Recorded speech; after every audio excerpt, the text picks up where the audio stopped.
So I'm standing on my front porch in the middle of a winter blackout, lighting a fire pit with a blowtorch, when Karen storms over yelling, "Open! Flames are prohibited, that be." Annoying enough, but then she smirks and says maybe you should have paid your HOA fees like the rest of us. Thing is, I don't owe a dime. She is unaware that I'm the one who approves the HOA's electrical permit. Now let me back up a second because to understand how absurd this moment was, you need to know what kind of circus I had landed in 3 months earlier. I inherited this house from my Uncle Dave. It was paid off, built just outside the formal HOA boundary line, and had its legacy grid tie-in that didn't fall under HOA jurisdiction.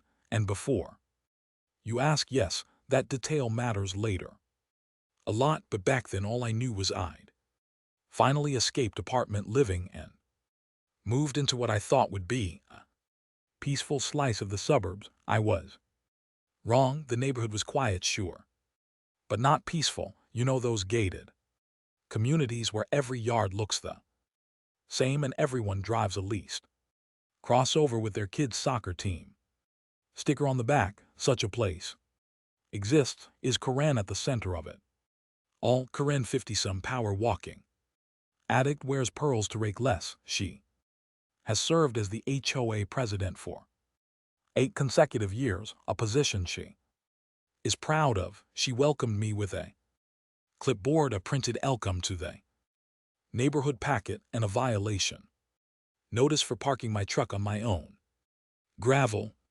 driveway. At first I thought it was a mistake. I laugh. She didn't. Her eyes scanned my face like she was trying to decide whether I'd be a problem or just another spineless pushover. I told her I didn't join the HOA and had no intention of doing so. She stiffened as if I had physically struck her. All properties on this block fall under HOA expectations, she chirped, waving some dusty map she printed from God knows where. I pointed to my deed. There was no HOA attachment, no agreement, no jurisdiction. She left without another word, but not before letting her eyes flick to the firewood stacked neatly beside my porch like it personally offended her. Then came the letters. I found handwritten notes in my mailbox.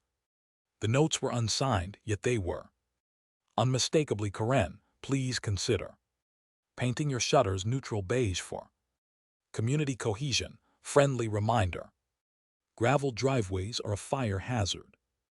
Reconsideration of your non-HOA status may benefit all parties involved. She was clearly baiting me. I didn't bite. I just documented every single one. What Karen was unaware of and did not take the opportunity to learn is that I work in power grid inspection. I am responsible for approving, auditing, and greenlighting grid extensions, power permits, transformer upgrades, and substation licensing across 3 counties. I approve, audit, and greenlight grid extensions, power permits, transformer upgrades, and substation licensing across 3 counties. That includes residential developments like this one, including their HOA, including Karen's precious little empire. Still, I didn't escalate.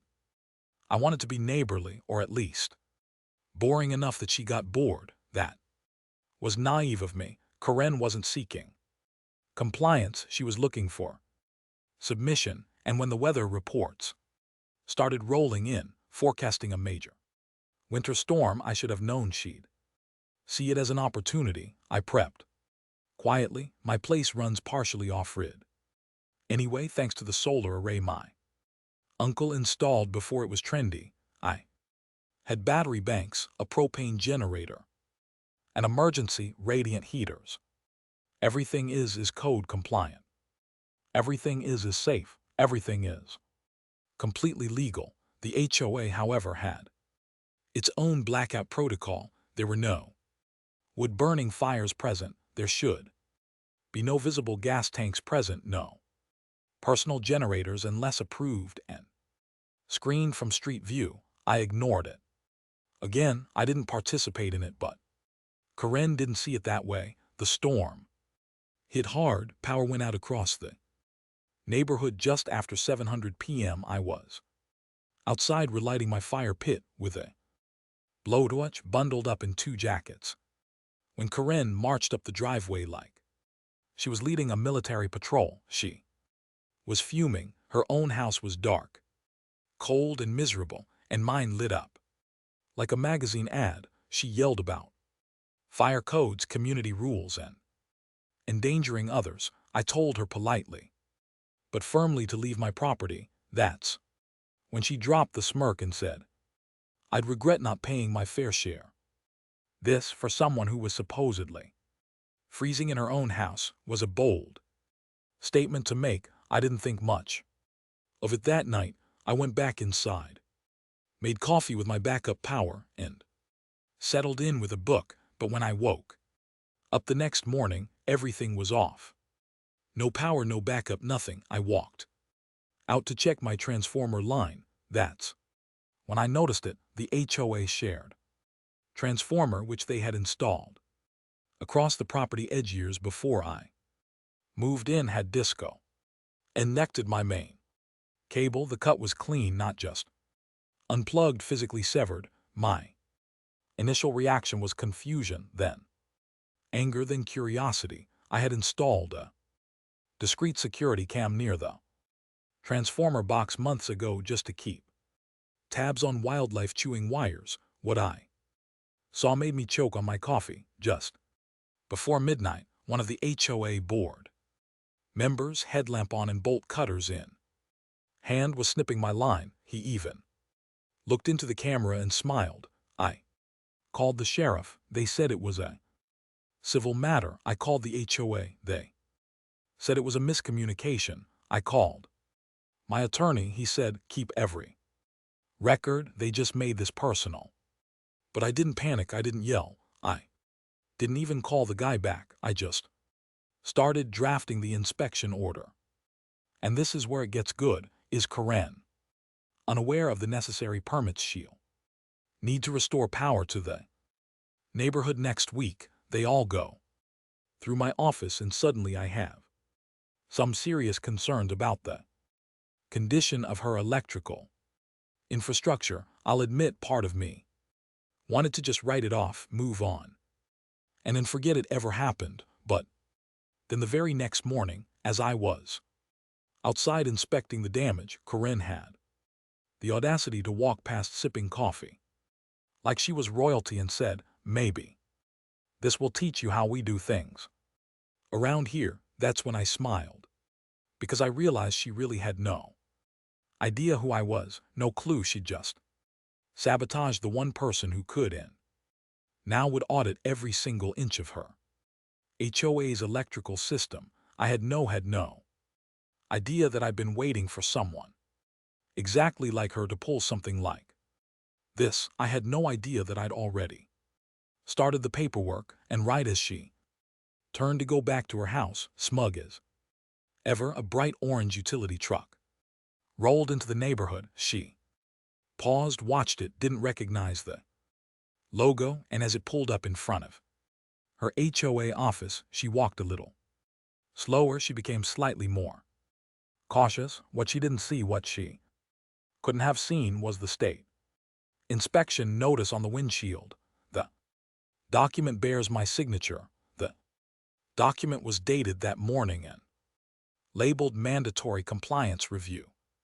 Power infrastructure. Let's just say he's about to find out what happens when you unplug the wrong guy. The moment the utility truck departed and Karen became aware of a problem, the process had already begun. What she assumed was a bluff turned into a full-blown state-level inspection, and her precious little HOA shed, complete with a cracked breaker panel and a questionable makeshift wiring job, was about to become the center of a very uncomfortable spotlight. But let's rewind just a bit, because the day after I filed the compliance review was when things really started unraveling. It was Her fault, not mine. I started with the paperwork. The scene was devoid of any dramatic or theatrical elements. The forms were dry and bureaucratic, filed through the appropriate channels. I noted every potential issue I'd already witnessed. I discovered exposed wiring on the HOA pool lights, transformer pads, without certified grounding, and illegal generator hookups for the clubhouse HVAC system. Then I submitted a routine field request. In my world, that's like ringing the bell and watching the hounds come running. When it comes to residential communities built before 2000 without documented permit renewals, the state takes infrastructure safety seriously, and wouldn't you know it, Karen's beloved neighborhood was one of those, just old enough to be vulnerable. She was just smug enough to think no one would notice. 2 days later, she knocked on my door, not with a warning, this time with cookies. The cookies were store-bought, over-wrapped, and suspiciously lukewarm. Her smile was stretched too wide. Her voice was sugar-sweet, like she was channeling step forward energy, but didn't know how to calibrate it. "Hi, neighbor," she sang. "Just thought we got off on the wrong foot." I told her I wasn't hungry. She didn't budge. I stood it on my porch, like a vacuum salesman waiting for the door to shut. Then she tried the sympathy angle. She described to me the challenges she faced as a volunteer president, how people in the neighborhood didn't appreciate all the work she did, how she'd be so grateful if I took it easy on the inspection team. When they came around, I gazed directly into her eyes and asked, "Do you know what could have made this much easier?"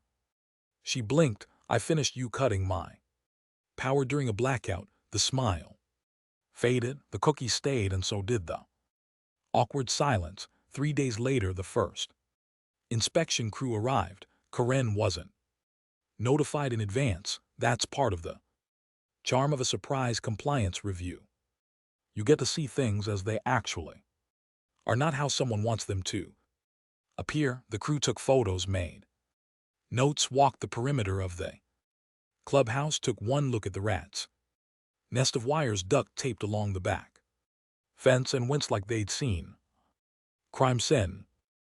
I didn't have to say a word. The inspection chief, a guy named Ramirez I'd worked with for years, waved to me on his way out and said, "You weren't kidding." That evening, the HOA sent out an emergency newsletter. Karen's tone had changed drastically. Gone were the passive-aggressive citations and cheery formatting. This one was all caps: panic. All residents must avoid commenting to state inspectors. Do not allow access to private homes without HOA permission. The HOA's board is handling the situation professionally. Translation: the house of cards was swaying. I hadn't revealed my identity to anyone yet. I didn't flaunt my badge. I didn't walk around with a clipboard and a flashlight pretending to be the hero. I kept quiet, mowed my lawn, waved politely to those who didn't glare at me, and allowed Karen to continue her madness. At this point, every attempt by Karen to exert control, such as installing a temporary power bypass on the pool lights to maintain the clubhouse's availability for warming, only exacerbated the situation. That would have been thoughtful if she hadn't hired a high schooler with zero licensing to do the job. She once conducted an emergency HOA board meeting in the enclosed maintenance shed using a gas generator, which resulted in a minor carbon monoxide incident. It didn't hurt anyone, but the fire marshal was less than thrilled. The HOA board, once loyal to a fault, began turning on her.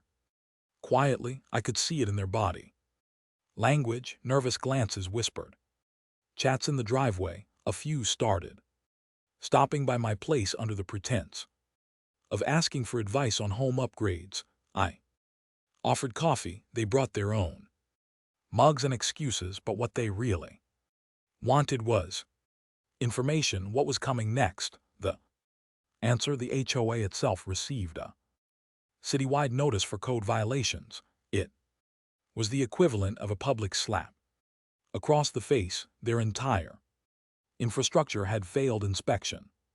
The inspection found noncompliance in 5 categories: fines pending, permits suspended. The HOA couldn't legally authorize power reconnections, facility access, or maintenance work on any shared systems until they made the corrections. In short, they were powerless. And then came the best part.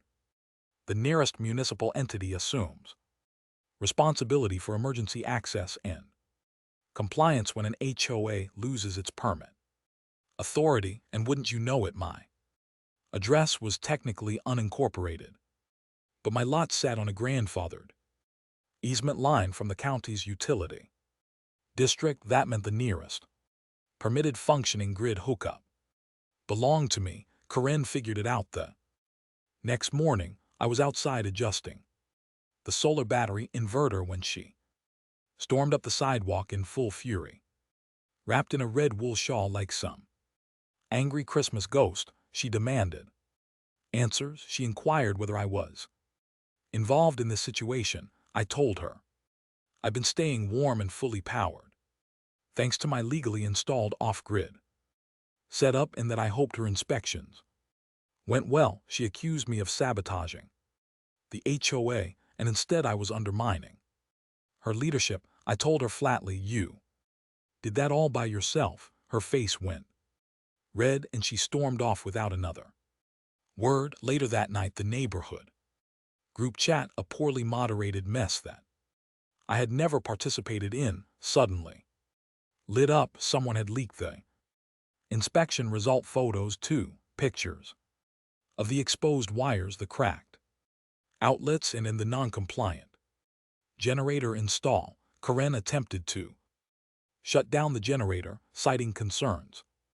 about privacy and potential legal threats, but it was too late. People were already sharing screenshots. Memes followed. One had Karen photoshopped onto a power line screaming. Someone else called her the Queen of Darkness. I should have felt bad. I didn't. The last message I saw before logging off for the night was from a board member named Shelley, who exactly filed this report. The comments exploded beneath it.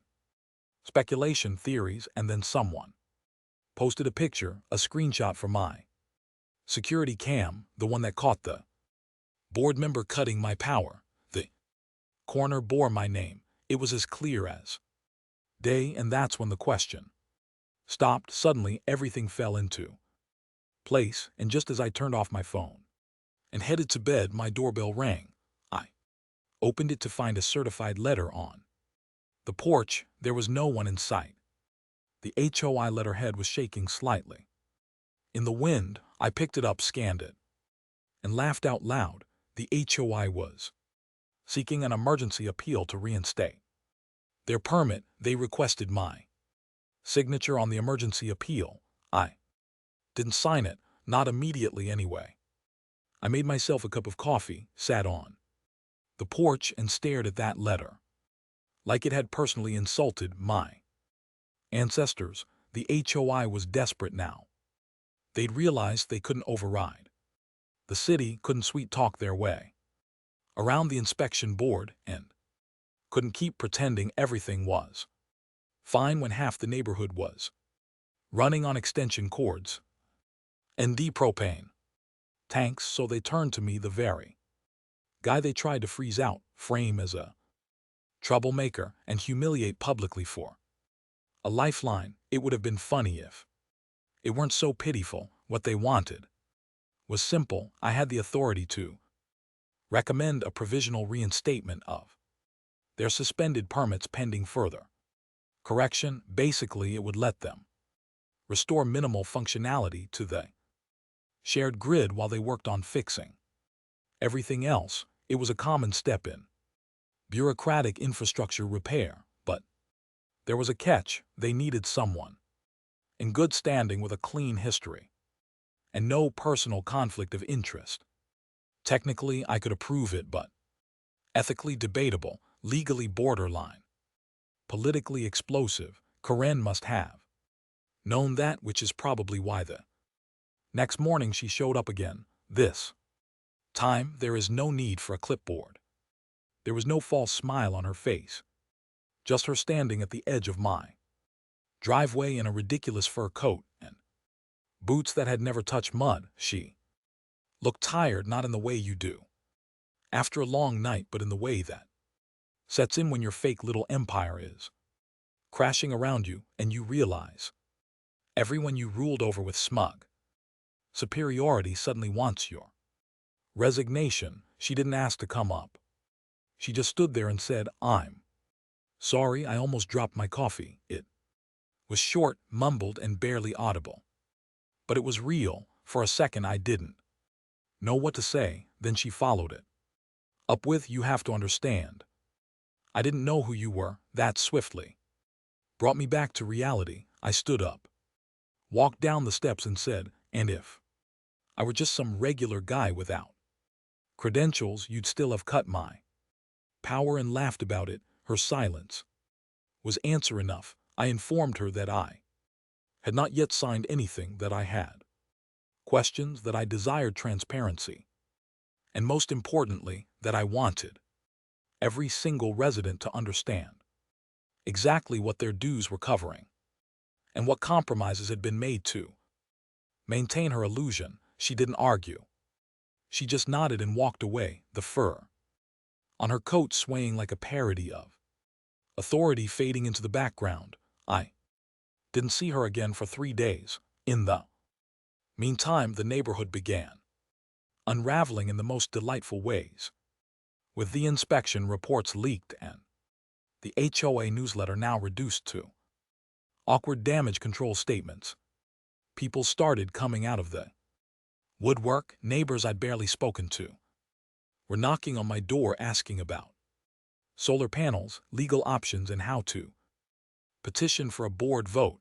A man named Greg showed me a record kept for 4 years, documenting arbitrary fines Corinne had issued with no paper trail. A woman named Dana revealed she'd been threatened with foreclosure for a fence she installed with HOA approval, but mysteriously, the approval document had gone missing. The more they shared, the more it became clear that Corinne hadn't just overstepped. She built her own little monarchy using fear, confusion, and technicalities. Once the fear dissipated, anger took its place. It wasn't long before someone started circulating a petition. The goal was simple: force a full emergency board re-election. In most HOAs, that's nearly impossible, but because of the suspension, the HOA's legal authority to block or stall such a petition had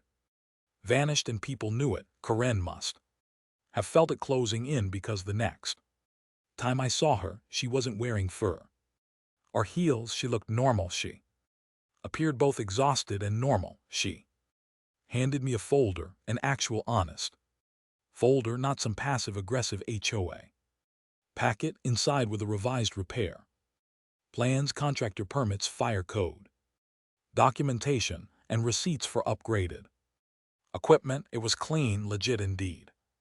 It was impressive, but it still wasn't enough. "Looks good," I told her, flipping through it. "Why didn't you just do this in the first place?" She looked at the ground and muttered something about not thinking it would go this far. I said, "It didn't. You dragged it this far." Then I told her the truth. "If you want me to sign this, I need you to resign." "You resign publicly today?" She looked like I'd slapped her. "That's not how it works," she said weakly. I shrugged. "It's how it works now." She left in silence. Hours later, an email blast went out. It was the first one she didn't write in her signature voice, no bold fonts. The rules are not underlined, just a resignation notice, effective immediately. Corinne was stepping down, and you could practically hear the champagne corks popping across the street. I still Didn't sign it right away. I waited. Watched let the new interim board organize themselves. They weren't perfect, no board ever is, but they were transparent, civil, and most importantly, not power-tripping lunatics. The repairs began the next day. Contractors showed up, real ones. They had valid licenses, complete paperwork, and genuine helmets. I walked the sites, checked their work, and gave the green light for provisional restoration. And when the power finally clicked back on for the rest of the neighborhood, no one cheered louder than the same people who once looked at me like I was the villain. However, as the situation began to stabilize, an unexpected twist emerged. One of the interim board members, a guy named Ray, who used to avoid eye contact like I was contagious, showed up at my door with a cardboard box. He said he'd found it in the back of the HOA office behind some insulation panels. Inside were folders, dozens of them, paperwork Karen had kept hidden, financial reports that didn't match the official book, fee collections with no destination receipt, phantom contractor payments that never turned into real work. One file even showed a fund for a backyard security camera that Karen had set up with HOA money, only it had been rerouted to a private storage unit. Ray asked me what it all meant. I didn't answer. I just stared at the papers, at the signatures, at the dates. Then I picked up my phone. My intention was not to make a call to the city, not to call the board. I called someone else entirely. I reached out to the state's fraud division because apparently Karen hadn't just been a nightmare neighbor. She might have been embezzling, and if that were true, this little revenge story would become a full-blown criminal investigation. The moment I handed over that box to the fraud division, everything shifted. What started as a petty revenge arc over a sabotaged power line had just crossed into legal thriller territory. I wasn't gloating.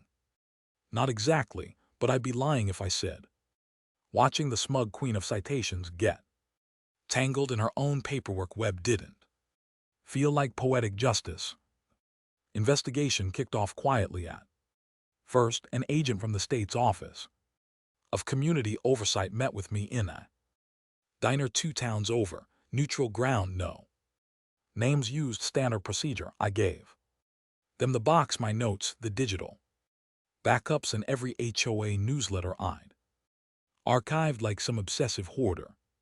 They didn't say much, just nodded and took everything, but I could tell from the way their eyes kept flicking to the copies of financial logs that this wasn't the first time someone like Karen had tried to play empress with other people's dues. A week later, subpoenas started dropping. Ray told me over the phone, his voice a mix of nervous and exhilarated. He said that state auditors had shown up at the HOA office with 3 cruisers and a box truck. They confiscated everything. They confiscated computers, filing cabinets, and even a strange little safe that Karen had hidden beneath the reception desk.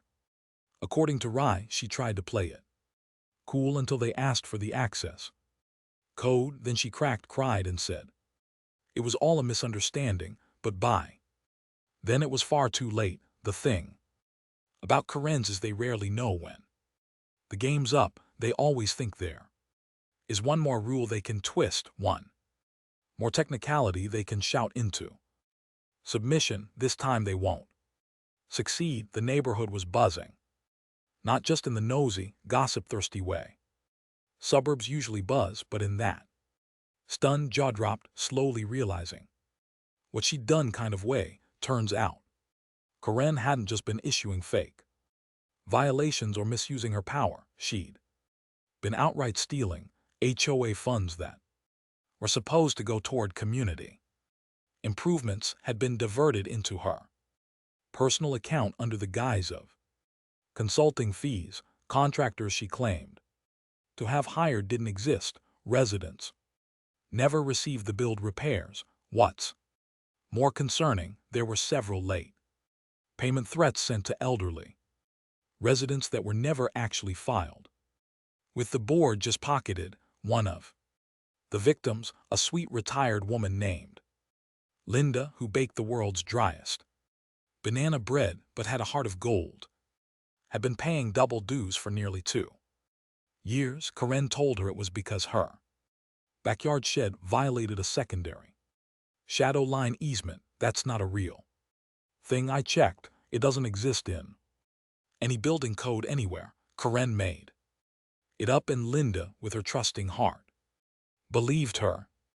I helped Linda file a formal restitution claim, so did 8 other residents. By the time the news hit local media, the headline practically wrote itself: HOA president investigated for fraud after power dispute with grid inspector. That last part, that was me. I wasn't named directly, but let's just say I got more than a few thumbs up from neighbors who used to avoid eye contact. Even Greg, who once reported me for having aggressively tinted porch lights, dropped off a 6-pack and said, "You were right about her." I told him I'd keep the beer if he dropped the tint complaint. He laughed. We shook hands. Civilization, as it turns out, is possible even in HOA territory. Karen was formally charged with embezzlement, falsifying financial documents, and obstruction of a state audit. She was arrested quietly. No fanfare, no cameras, just a gray sedan and a pair of plainclothes agents who walked her out of her house like she was being escorted to an appointment. But I watched from my window, coffee in hand, and I'm not ashamed to admit I smiled just a little. The interim board held a vote 2 weeks later, not just for new leadership, but to dissolve the HOA entirely. It passed by a landslide, 80%. That's almost unheard of. Most people are too scared of what happens when an HOA collapses.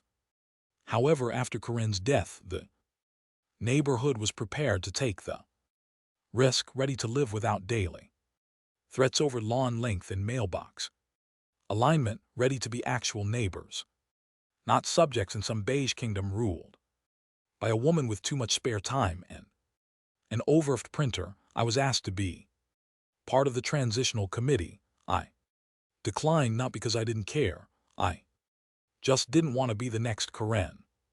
Power is a funny thing. People think revenge is about getting even, but it's not. Real revenge is watching someone dig their own hole while you sit comfortably with a bag of popcorn, knowing you never had to lift a shovel.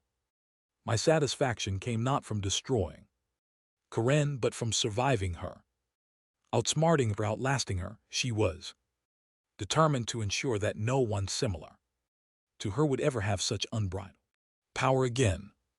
The final chapter came on a warm spring morning. I was outside reinstalling one of my solar inverters when a moving truck pulled up across the street. Karen's house, her daughter, surprisingly normal human being, was helping load up boxes. I didn't ask where she was going, didn't care. All I knew was that her reign was over, and the neighborhood she tried to micromanage into submission had reclaimed its voice. No more fake citations, no more power sabotage, no more HOA newsletters written like military dispatches. Later that afternoon, Ray stopped by. They said they were holding a small barbecue to celebrate the dissolution. Wanted to know if I'd come. I told him I'd think about it. He laughed and said, "We'll save you a plate," as I watched him walk back down the street, waving to neighbors who were now laughing and chatting in front yards instead of hiding behind blinds. I realized something I hadn't expected. Peace had returned. It wasn't a return to perfection or utopia, but rather a step towards something better, something earned. That night, as the sun dipped behind the tree, I lit the fire pit again. I didn't use a blowtorch this Time, no confrontation, just flame.